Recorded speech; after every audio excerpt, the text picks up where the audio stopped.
Yang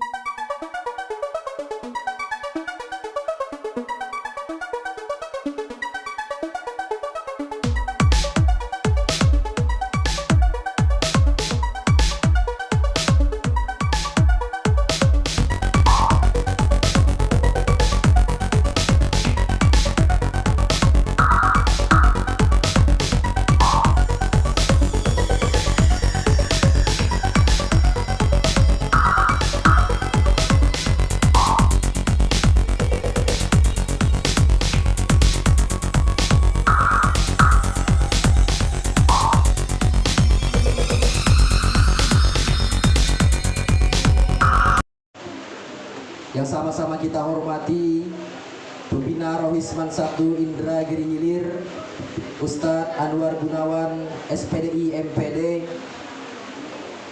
Yang sama-sama kita hormati Bapak Wakaf Kesiswaan Madrasah Aliyah Negeri 1 Indragiri Hilir, Bapak Muhammad Hasbi SPD. Dan yang sama-sama kita hormati dan kita muliakan pemateri kita pada siang hari ini, yaitu Bapak Saide Eskom Mkom MIM PhD. Bersyukur kita kepada Allah Subhanahu wa taala dengan mengucapkan alhamdulillahirabbil alamin. Bersalawat kita kepada baginda Nabi Muhammad sallallahu alaihi wasallam dengan mengucapkan Allahumma salli ala sayyidina Muhammad wa ala ali sayyidina Muhammad. Bapak, Ibu, para peserta yang saya hormati, pada siang hari ini kita dapat berkumpul dalam acara talk show beasiswa Brace Yourself to XCP Scholarship yang diadakan oleh Rohisman 1 Indragiri Hilir.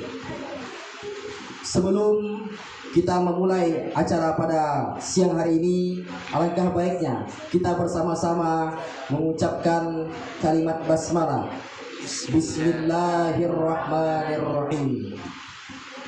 Bapak, Ibu, para peserta yang saya hormati, mengawali acara pada siang hari ini, yaitu sambutan dari Bapak Wakaf Kesiswaan yang dalam hal ini akan disampaikan oleh Bapak Muhammad Hasbi SPD. Kepada Bapak kami persilakan dengan segala hormat.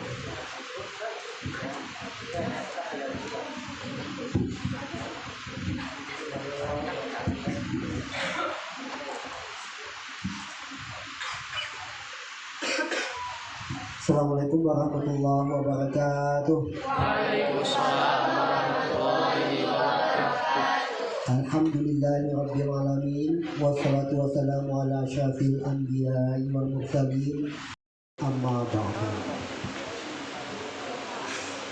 Yang terhormat Bapak Anwar Gunawan selaku pembina Rohis yang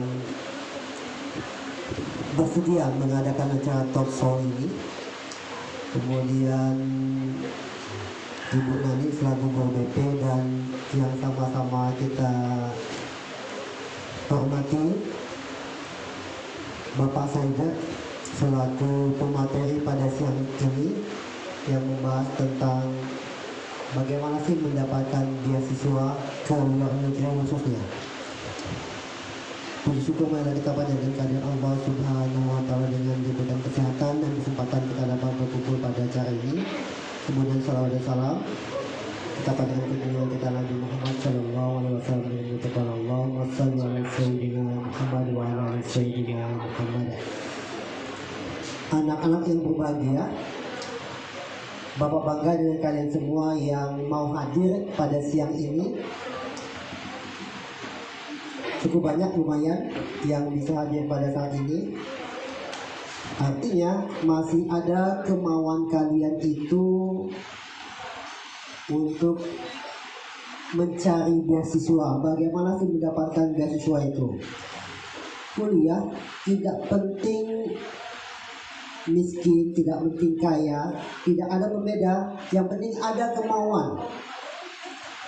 Alhamdulillah sekolah kita 3 tahun ini sudah gencar mensosialisasikan beasiswa, baik itu dari bidik misi ataupun dari provinsi yang sudah mengadakan, kemarin sudah dari Turki, ini dari Taiwan. Bagaimana sih kiat-kiatnya supaya kuliah dapat beasiswa? Tentunya kalian sudah memilih kuliahnya kemana, sudah memilih jurusan apa, alternatif apa yang akan kalian lakukan jika tidak lulus dalam pilihan pertama, apa yang seharusnya kalian lakukan. Simak nanti apa yang disampaikan, bagaimana seharusnya apa yang kalian persiapkan, apa yang kalian lakukan, itu haraplah dipelajari. Jangan sia-siakan kesempatan yang ada. Kita tidak akan berubah tanpa kita melakukan sesuatu yang ingin mengubah diri kita. Gunakan kesempatan yang baik, dapatkan kesempatan itu dimanapun kalian berada, kampusnya dimanapun. Alhamdulillah ada beberapa siswa kita yang berkeinginan ke luar negeri, itu luar biasa bangganya. Tepuk tangan dulu untuk kalian semua. Terima kasih kepada pemateri yang sudi datang ini. Bapak cerita dikit, pemateri ini satu kampung dengan Bapak. Bapak kan kenal sekali keluarganya, orang tuanya, abangnya ini teman gitu. Rumahnya kira-kira 5 lebih, tetangga Bapak jadinya. Luar biasa. Kenal betul dengan beliau. Bapak bangga nih, orang kampung Bapak S2-nya di Taiwan, S3-nya di Taiwan, luar biasa. Bapak dulu beranggapan kalau sudah di kampung itu udah kuliah, udah apalagi S2, S3 itu tidak akan pulang kampung. Seperti Bapak harus keluar memang. Tapi bagaimana membangun kampung? Memang ada beberapa yang masih ada di kampung, walaupun sudah selesai dia ngabdi di kampung, aja di kampung. Memang ilmu itu yang kita dapatkan dimanapun kita mengabdi. Tidak harus di kampung, apalagi sudah S3 ini tidak akan mungkin dia balik kampung. Alhamdulillah beliau sudah jadi dosen, luar biasa. Di kampung Bapak itu sedikit sekali memang ada yang jadi dosen, hanya sedikit, beberapa orang saja. Beberapa orang juga jadi guru. Jadi banggalah kalau kita, diri kalian dapat membanggakan orang tua, dapat membanggakan kampung, dapat membanggakan sekolah, itu sudah luar biasa. Jadi sekolah berharap dengan kalian angkat nama baik keluarga, angkat nama baik kalian, angkat nama baik sekolah dengan kuliah tadi. Yang tidak kuliah juga jangan berkecil hati, apapun yang kalian lakukan itu yang terbaik untuk kalian. Ini itu yang dapat Bapak sampaikan. Assalamualaikum warahmatullahi wabarakatuh.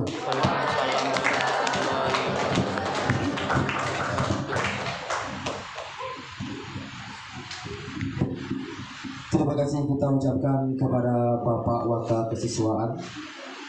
Selanjutnya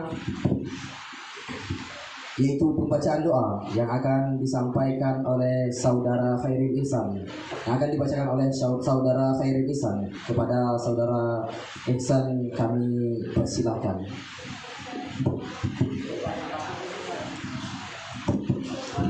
Bismillahirrahmanirrahim.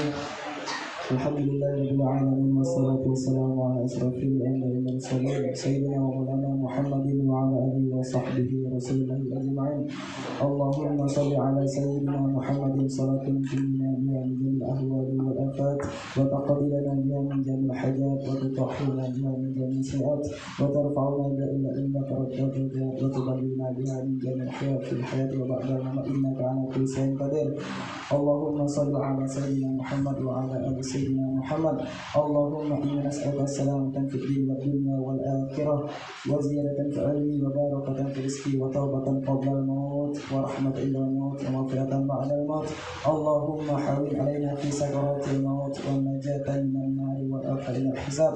ربنا لا تزغ قلوبنا بعد إذ هديتنا وهب لنا من لدنك رحمة إنك أنت الوهاب. ربنا تقبل منا إنك أنت السميع العليم وتب علينا إنك أنت التواب الرحيم. ربنا آتنا في الدنيا حسنة وفي الآخرة حسنة وقنا عذاب النار. سبحان ربك رب العزة عما يصفون والسلام على المرسلين والحمد لله رب العالمين.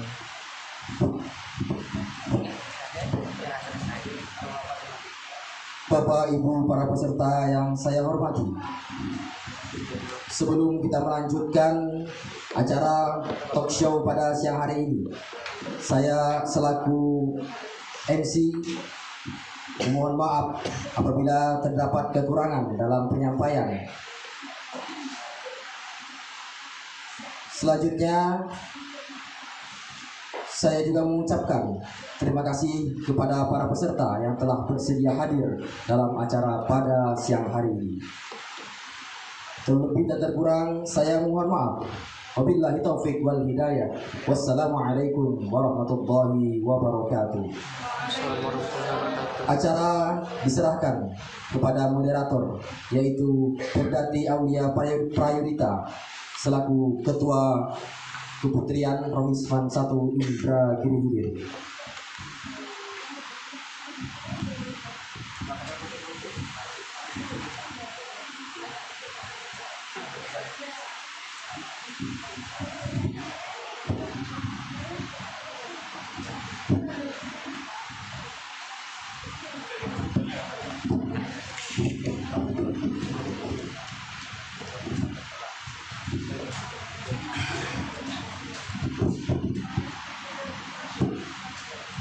Oke, assalamualaikum warahmatullahi wabarakatuh. Waalaikumsalam warahmatullahi wabarakatuh.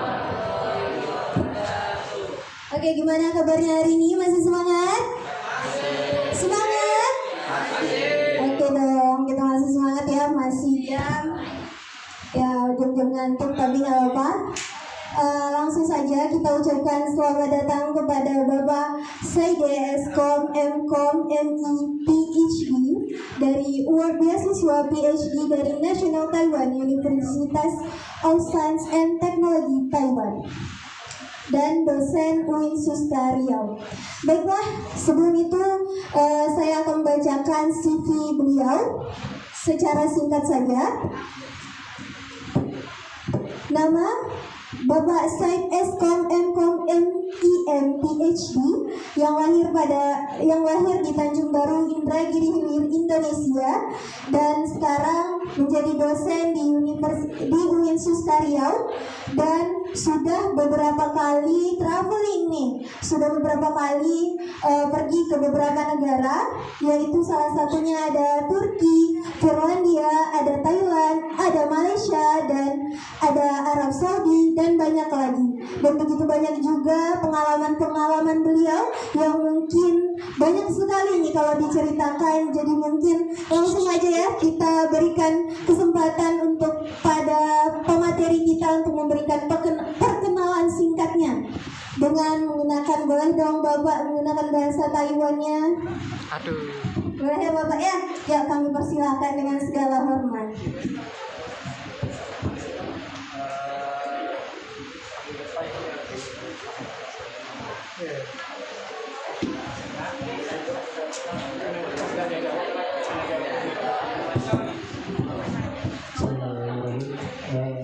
Assalamualaikum warahmatullahi wabarakatuh. Waalaikumsalam warahmatullahi wabarakatuh. Ulangi ya. Assalamualaikum warahmatullahi wabarakatuh. Waalaikumsalam warahmatullahi wabarakatuh. Alhamdulillahirabbil alamin. Allahumma shalli ala sayyidina Muhammad wa ala ali sayyidina Muhammad. Sama-sama kita hormati para guru kita. Kalau saya menyebutnya semua orang-orang yang berjasa di masa lalu adalah guru gitu. Jadi Bapak Ibu di depan kita adalah guru-guru kita gitu. Yang sebenarnya tanpa mereka mungkin saya mungkin tidak di sini gitu, entah di mana, entah lagi kerja apa atau seperti apa gitu. Saya izin perkenalan, tadi sudah disampaikan juga oleh Pak Hasbi.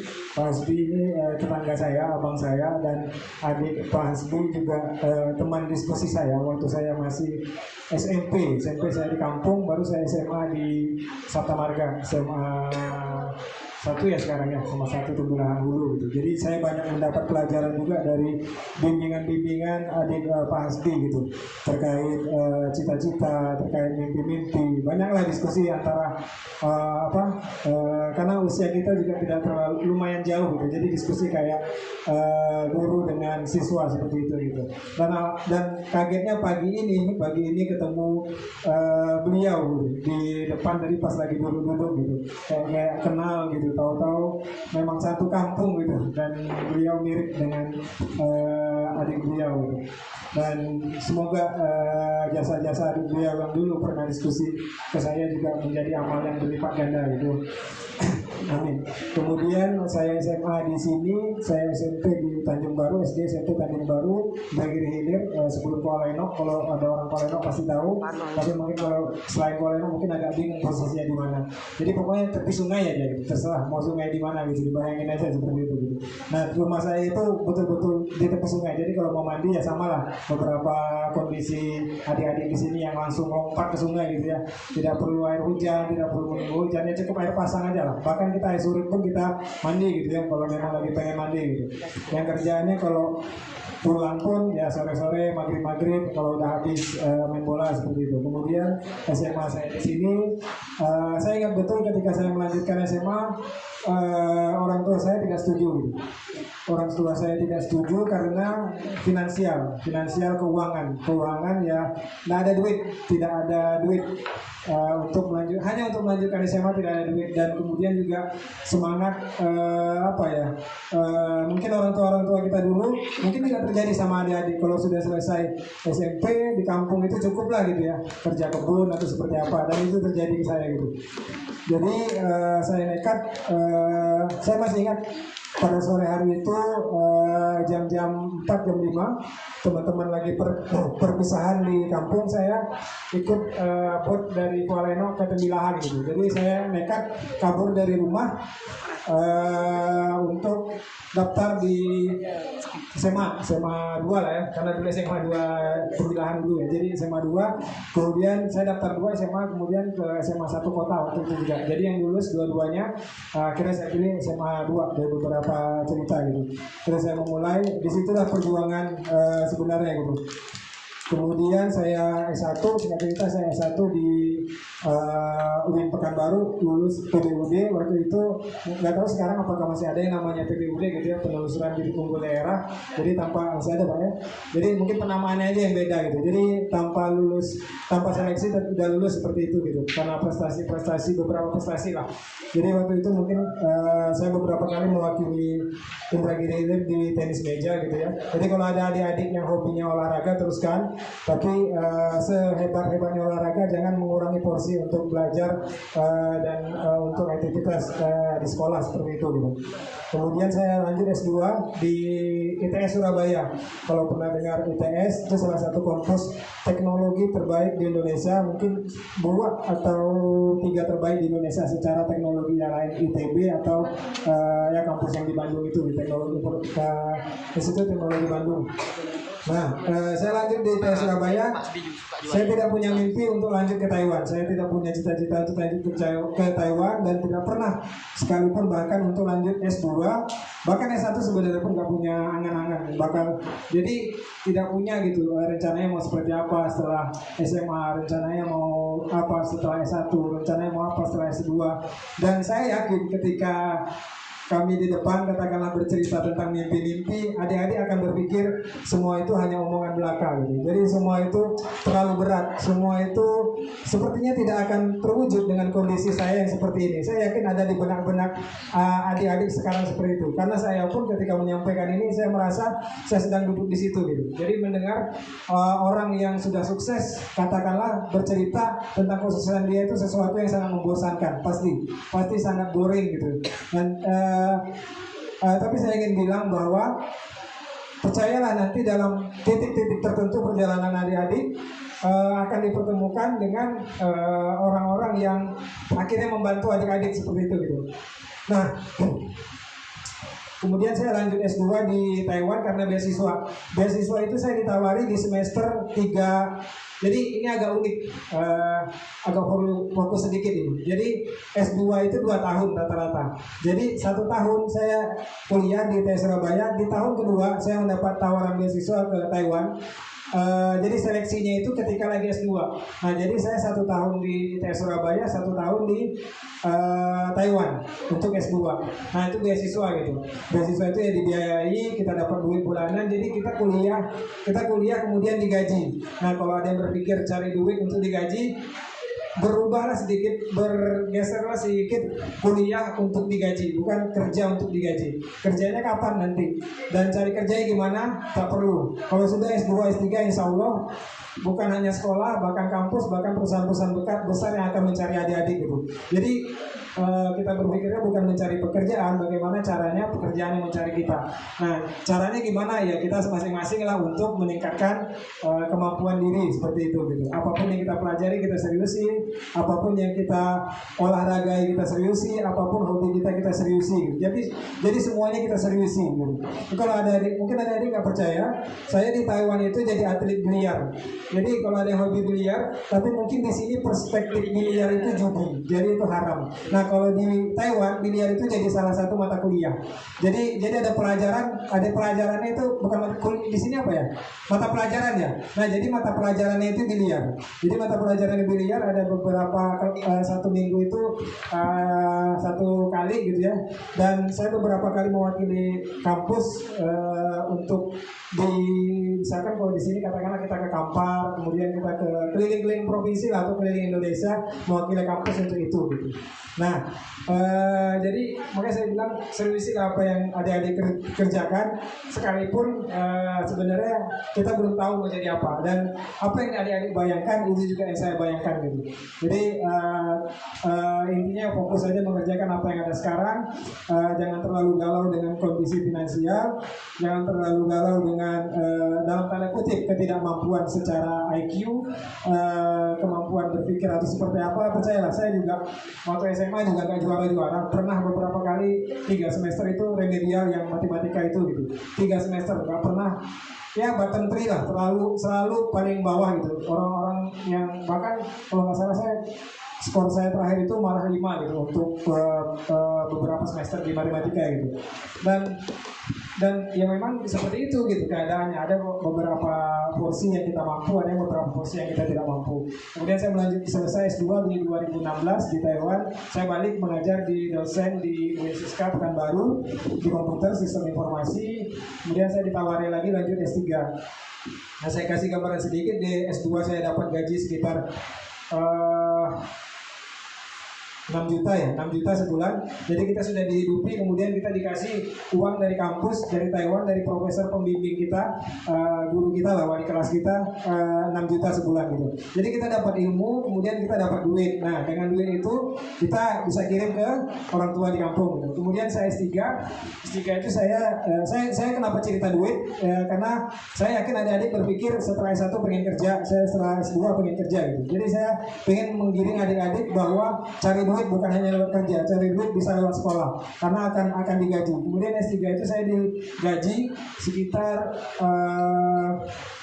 10 sampai 12 juta sebulan gitu. Nah, jadi kita kuliah, dapat teman, bisa keliling Eropa, bisa keliling Asia, bisa ke Turki, Istanbul dan lain-lain.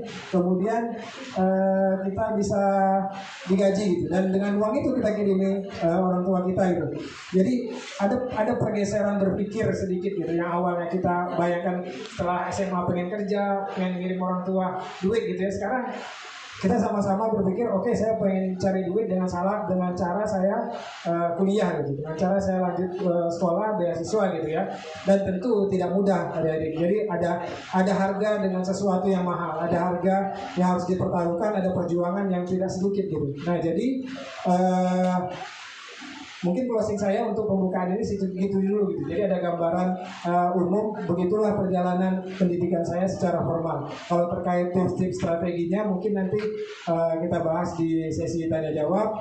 Dan sekali lagi saya mohon maaf juga, awalnya kita rencanakan hari Rabu gitu ya sama Pak Anwar, di luar rencana, dan saya minta maaf dan mohon dimaafkan juga dari adik-adiknya. Khawatirnya saya nanti dituntut di akhir nanti seperti itu gitu, karena telah berjanji dari Rabu, tahu-tahu dipercepat karena kondisi orang tua saya juga, dan saya harus kembali ke Pekanbaru besok pagi gitu. Jadi secara mendadak, dan sudah kiranya adik-adik memberi maaf atas hal tersebut, karena bagi saya janji itu juga penentu apakah adik-adik akan tetap ingin mengenal saya ke depan atau tidak gitu. Adik bisa berpikir Bapak ini mempermainkan kami hari Rabu kok malah hari Senin seperti itu gitu. Dan saya minta maaf dengan secara serius gitu. Oke, sekian saya kembalikan dulu kepada moderator. Billahi taufiq wal hidayah. Assalamualaikum warahmatullahi wabarakatuh.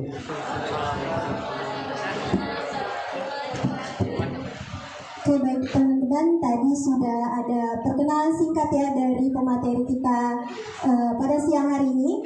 Jadi langsung saja nih kita masuk ke acara inti kita, atau ada masukan atau pemberian penyampaian materi pada siang hari ini. Kami langsung ke Bapak kembali, kami persilakan.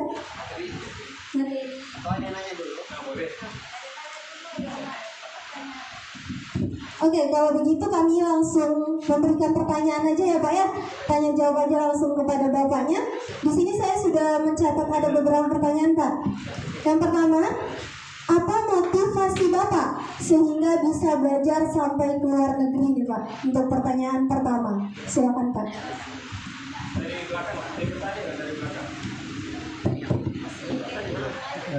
Sambil saya jawab, silakan dipersiapkan pertanyaannya juga ya. Kegelisahan Anda apapun, termasuk Pak, saya butuh duit gitu untuk lanjut itu. Nggak apa-apa. Jadi kita buka-bukaan aja di sini gitu ya. Jadi terkait motivasi sebenarnya di sini Pak ya. Agak membelakangi ibu-ibu kita di depan, biar tidak ada jarak di antara kita. Setuju ya? Jadi terkait motivasi sebenarnya saya sudah menyinggung sedikit gitu ya, bahwa saya tidak punya motivasi, saya tidak punya saya ngomong ini sedih sebenarnya, jadi teringat masa lalu gitu. Kalau jadi ada nada-nada saya sedih itu bukan nada-nada yang dibikin-bikin, jadi sebenarnya natural, alami gitu ya.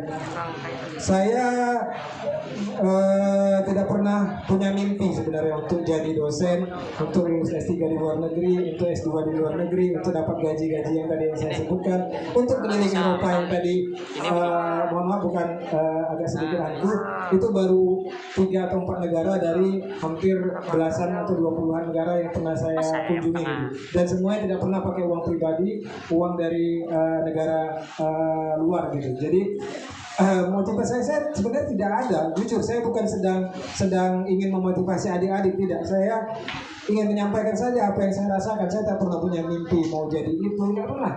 Tapi saya pastikan satu hal, kalau jadwal jadwal saya sekolah jam 7, saya harus sudah di sekolah jam 6 pagi, atau saya tidak boleh terlambat minimal seperti itu. Itu yang pertama. Yang kedua, saya tidak akan, ini boleh dicatat, nanti juga tipsnya akan berlaku untuk kuliah. Saya tidak akan pulang sekolah atau bolos sebelum jam sekolah selesai jam 5. Misalkan jam 5 ya, atau jam berapa di sini, mungkin jam 4 gitu ya. Tidak pernah. Walaupun nggak ada kegiatan, saya harus di sekolah. Karena kalau saya di luar, pasti saya sudah terkontaminasi dengan aktivitas-aktivitas yang di luar akademik, yang di luar di luar aktivitas lain lah. Beda hal sama kalau kita ada lagi pertandingan futsal. Saya lebih futsal juga, saya atlet futsal juga, atlet biliar juga gitu guys. Jadi saya sangat hobi sport gitu. Jadi adik bisa buka blogspot saya itu, web saya itu isinya, YouTube saya juga ada pertandingan biliar saya di sana. Kalau mau nonton juga ada gitu. Jadi saya pastikan itu, saya datang sekolah sebelum jam 7, jam 6, atau kemudian saya nggak mau pulang sebelum jam 5. Begitu juga ketika S2, saya harus datang ke kuliah jam 6, nggak ada mata kuliah. Kemudian saya harus pulang sebelum, saya nggak boleh pulang sebelum jam 5, atau bahkan jam 9, jam 10 kalau energi saya masih ada. Kemudian paling penting juga ini menjaga pergaulan. Nah, kepintaran sebenarnya penting, tetapi ada yang lebih mempengaruhi secara dramatis gitu, secara luar biasa pergaulan. Nah kalau kita salah, bukan salah pilih teman sebenarnya, bukan salah teman kita juga sebenarnya, kita yang salah, kita yang tidak mau memutuskan mau bergabung ke nuansa pergaulan seperti ini atau seperti itu gitu. Kita jadi lingkungan itu sebenarnya sudah ada dari zaman jahiliyah kayak gitu ya. Jadi zaman dulu sudah ada. Jadi pilihannya ke kita mau mengundur diri atau mau bergabung gitu. Nah pergaulan itu sangat menentukan juga kan. Nah jadi kalau ditanya motivasi, saya nggak pernah punya motivasi mau S2, S3 gitu. Jadi saya motivasi apa ya, selain kasihan sama orang tua sih, kasihan sama orang tua yang ngirim kita duit, mungkin adik-adik dikirimi juga gitu ya. Saya dulu ingat juga waktu saya dikirim duit itu 30.000 untuk 1 bulan. Jadi mungkin adik-adik 30.000 ya habis 2 hari gitu ya, zaman sekarang itu, atau 1 hari paket data ada yang cukup 30.000, ada yang tidak gitu. Nah saya dulu yang jatahnya 2.000 sehari saya habiskan 1.000-nya saya tabung. Jadi saya di kos-kosan saya itu saya ingat ada plastik hitam. Kenapa saya bisa ceritakan? Saya ingat betul gitu momen itu. Jadi ada plastik hitam di atas pintu saya. Jadi kalau 2.000 saya bawa ke kampus, ke sekolah, 1.000-nya saya punya sisa atau 500-nya saya lemparkan ke dalam. Jadi saya masukin ke plastik itu gitu. Jadi nggak mau saya ambil gitu. Jadi pas ternyata kepake gitu. Ketika saya mau kuliah, saya orang tua kebetulan kepepet uang, akhirnya kepake uang itu gitu. Ketika walaupun sebenarnya nggak tertutup, karena siapa kita nggak punya kerja untuk membayar uang kuliah yang 2 juta, 3 juta gitu. Tapi minimal apa ya, meringankan beban orang tua, kemudian supaya jadi alasan, kalau bicara agama gitu ya, supaya jadi alasan Allah itu membantu kita gitu. Ya kan kita dibantu supaya dengan menunjukkan keseriusan kita. Kalau kita seriusnya nggak kelihatan, bagaimana yang di atas mau bantu kita seperti itu gitu. Nah kalau tips-tips lain ya semangat belajar gitu sebenarnya oke lah. Ya itu kan hal standar sebenarnya, harus jadi tugas adik-adik kan, yang belajar, yang harus datang pagi, nggak boleh ngelawan orang tua, guru harus datang, ini nggak boleh bolos. Itu hal-hal inilah yang seharusnya saya yakini juga sudah dimiliki oleh adik-adik seperti itu. Yang motivasinya itu lah, saya harus melakukan aktivitas saya, tanggung jawab saya seserius mungkin seperti itu gitu. Mungkin itu aja. Kalau ada pertanyaan lanjut aja gitu. Jadi langsung aja. Silakan, ini kayaknya mau bertanya tadi. Ayo, silakan. Silakan, Pak Ustaz.